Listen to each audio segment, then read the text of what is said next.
About 8 years ago, my wife and I were selling art at a festival in Pennsylvania, and we met some people from the Tesla Science Foundation. And out of all the people we met that weekend, we met a lot of great people. They're the ones that we remained in touch with the most. And I've been friends with the president for a long time. He came to my wedding with his wife. Overall, there are many different people and organizations that are putting together great Tesla works and digging deeper into what was known about him and his discoveries and his wisdom and applying it to modern different techniques and health and a variety of different avenues. Because these ideas were here to help us. His dedication while he was here was always to help the people, help life be easier for everyone, and do it in a great way. And his ways, I have a feeling he had ways of doing it that weren't as traumatically detrimental to our health as they may be now. Unless nowadays they are using the ether and they're just not telling us. But there's something with the ether, and you'll see it in this article as well as many others. But the concept was there, it was defined. Where'd it go? And I absolutely love this picture. And so in my research, I came across this book on archives.org. And I'm going to show you the PDF of it so you can slow down and read it if you want. That'll be next. But I'm going to read a particular section at the end of the article. It's from, I believe, 1909 or 1901. And it's in relation to the ether. And I feel like this is the most important because they talk about it as if it was a known fact. It was absolutely known. And now nowhere this word is used. Although the technology probably is being used under different disguises, in science it doesn't seem to be anywhere. And it was a fact of pretty much eternity. And we're just turning a blind eye to it, and I don't like that. So I found this passage on the ether, and so I'm going to read the last 5 pages. I'm going to show you the book. You can read this article part on your own and take a look at some pictures after that, and then some crazy animations towards the end just to get into the ether and to help you visualize what the ether could look like, because I believe there are different ways that we can see it. Smoke, just several different methods that humans can use to comprehend what the ether patterns and things look like, and art's a good way to represent it. So here we go. Take what you will of this in, and it's going to be a little confusing at first, but I'm reading the first part because it helps lead into the ending part, and I think there's some good insight here that you all will enjoy. So here we go. And if you want to tune on with me, I'm on page 926, I believe it is. It's a section that says, effects with attuned but widely separated circuits. And think ether here and listen to what he says. This is someone else writing the article. This isn't Tesla. Here we go. A few experiments performed in Mr. Tesla's laboratory workshop afford an idea of the flexibility of the methods by which powerful electrostatic effects are produced across many feet of intervening space. The workshop is a room about 40 by 8 feet and 10 or 12 feet high. A circuit of small cable is carried around it from the terminals of the oscillator. In the center of the clear open space is placed a coil, wound drum fashion, 3 or 4 feet high and unconnected with the current source, save through the medium of the atmosphere. The coil is provided, as shown in the picture, with 2 condenser plates for adjustment standing up like cymbals. The plates act after the manner of a spring, and the coil is comparable to an electromagnetic weight.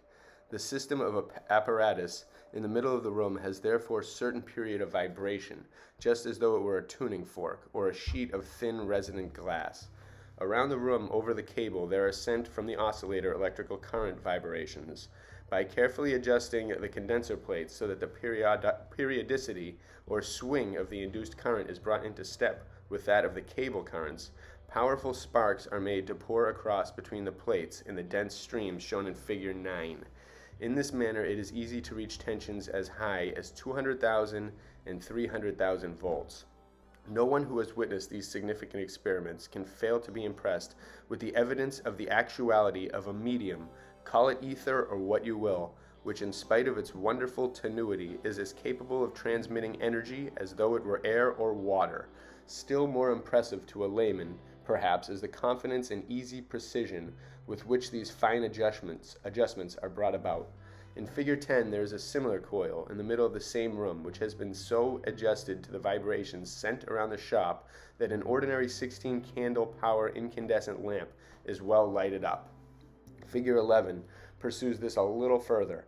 Above the coil, a circle of wire is held by an observer, and an incandescent lamp is attached to the circle.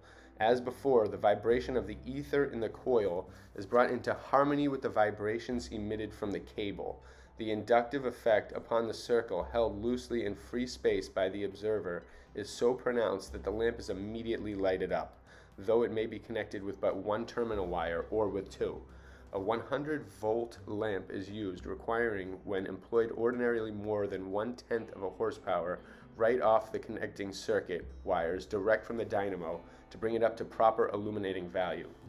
Hence, as will be seen, there is actual proof here of the transmission of at least that amount of energy across a space of some 20 feet and into the bulb by actually no wire at all. This need not surprise us when we remember that on a bright day the ether delivers steadily from the sun a horsepower of energy to every 7 square feet of the Earth's surface toward it. So great is its capacity for transmitting energy. Mr. Tesla, with his electrostatic thrusts, has simply learned the knack of loading electrically on the good-natured ether a little of the protean energy of which no amount has yet sufficed to break it down or put it out of temper. We may assume either an enormous speed in what may be called the transmitting wheelwork of the ether, since the weight is inconceivably small, or else that the ether is a mere transmitter of energy by its well-nigh absolute incompressibility. Incredible. Curious impedance phenomenon. In Figure 12, we have another remarkable experiment illustrated. Standing over the coil in the center of the room, the observer holds a loop of stout wire in his hand. One or more lamps are connected with 2 points on the wire so that the lamps are short-circuited by the short bar of wire. The vibrations are, however, so extremely rapid that in spite of the opposite terminals being united in this way, the current does not flow past them neglectfully in the apparently easier path as it should, but brings them to a bright incandescence. We have here an example of what is known as impedance phenomena, in which the current is oddly choked back at certain points and not at others. Under the conditions of impedance, the best electrical conductor loses its property of conducting and behaves like a highly resisting substance. Elaborating further these experimental results, Mr. Tesla shows that a gas, a perfect non-conductor under ordinary circumstances, may be more conductive than the best copper wire, provided the currents vibrate rapidly enough. The fantastic side of this phenomenon he touched on playfully once by suggesting that perchance in such wise we might some day utilize gas to convey electricity in the old gas pipe to insulate it. Lamps lighted by currents pass through the human body. In Figure 13, a most curious and weird phenomenon is illustrated. A few years ago, electricians would have considered it quite remarkable, if indeed they do not now. The observer holds a loop of bare wire in his hands. The currents induced in the loop by means of the resonating coil over which it is held traverse the body of the observer, and at the same time, as they pass between his bare hands, they bring 2 or 3 lamps held there to bright incandescence. Strange as it may seem, these currents, of a voltage 100 or 200 times as high as that employed in electrocution, do not inconvenience the experimenter in the slightest. The extremely high tension of the currents which Mr. Clemens is seen receiving prevents them from doing any harm to him. Transmission of intelligence by attuned or resonating currents. Reference has been made to the resonating quality of the circuits in coils. It would be wearisome, and indeed is not necessary, here to dwell on the difficulty often experienced in establishing the relation of resonance and the instantaneity with which it can be disturbed. It may be stated, in order to give some idea of the conditions to be observed in these experiments, that when an electric current is traversed by a rapidly oscillating current which sets up waves in the ether around the wire, the effect of these waves upon another circuit situated at some distance from the first can be largely varied by proper adjustments. The effect is most pronounced when the second circuit is so adjusted that its period of vibration is the same as that of the first. This harmonizing is deftly accomplished by varying either of the 2 elements which chiefly govern the rapidity of the vibration, viz. The so-called capacity and the self-induction. Whatever the exact process may be, it is clear that these 2 quantities in their effect answer almost directly to what are known in mechanics as pliability and as weight or inertia. Attach to a spring a weight and it will vibrate at a certain rate. By changing the weight or modifying the pliability of the spring, any period of vibration is obtainable. In very exact adjustments, minute changes will completely upset the balance, and the very last straw of fine wire, for example, in the induction coil, which gives the self-induction, will break the spell. As Mr. Tesla has said, it is really a lucky thing that pure resonance is not obtainable, for if it were, all kinds of dangers might lie in store for us by the increasing oscillations of every kind that would be set up. It will, however, have been gathered that if one electrical circuit can be tuned to another effectively, we shall need no return wire, as heretofore for motors or for lights, the one wire being, if anything, better than two, provided we have vibration of the right value, and if we have that, we might get along without any wires or any currents. Here again we must quote Mr. Tesla. In connection with resonance effects in the problem of transmission of energy over a single conductor, I would say a few words on a subject which constantly fills my thoughts and which concerns the welfare of all. I mean the transmission of intelligible signals or perhaps even power to any distance without the use of wires. I am becoming daily more convinced of the practicability of the scheme, and though I know full well that the majority of scientific men will not believe that such results can be practically and immediately realized, yet I think that all consider the developments of recent years by a number of workers to have been such as to encourage thought and experiment in this direction. My conviction has grown so strong that I no longer look upon this plan of energy or intelligence transmission as a mere theoretical possibility, but as a serious problem in electrical engineering which must be carried out someday. The idea of transmitting intelligence without wire is the natural outcome of the most recent results of electrical investigations. Some enthusiasts have expressed their belief that telephony to any distance by induction through the air is possible. I cannot stretch my imagination so far, but I do firmly believe that it is practicable to disturb by means of powerful machines the electrostatic condition of the earth and thus transmit intelligible signals and perhaps power. In fact, what is there against the carrying out of such a scheme? We now know that electric vibration may be transmitted through a single conductor. Why then not try to avail ourselves of the earth for this purpose? We need not be frightened by the idea of distance. To the weary wanderer, counting the mileposts, the earth may appear very large, but to that happiest of all men, the astronomer, who gazes at the heavens and by their standard judges the magnitude of our globe, it appears very small. And so I think it must seem to the electrician, for when he considers the speed with which an electric disturbance is propagated through the earth, all his ideas of distance must completely vanish. A point of great importance would be first to know what is the capacity of the earth and what charge does it contain of electricity. And the next section is Disturbance and Demonstration of the Earth's Electrical Charge. Part of Mr. Tesla's more recent work has been in the direction here indicated, for in his oscillator he is not simply a new practical device, but a new implement or scientific research. With the oscillator, if he has not as yet actually determined the Earth's electrical charge or capacity, he has obtained striking effects which conclusively demonstrate that he has succeeded in disturbing it. He connects to the Earth by one of its ends a coil in which rapidly vibrating currents are produced, the other end being free in space. With this coil he does actually what one would be doing with a pump forcing air into an elastic football. At each alternate stroke the ball would expand and contract, but it is evident that such a ball, if filled with air, would, when suddenly expanded or contracted, vibrate at its own rate.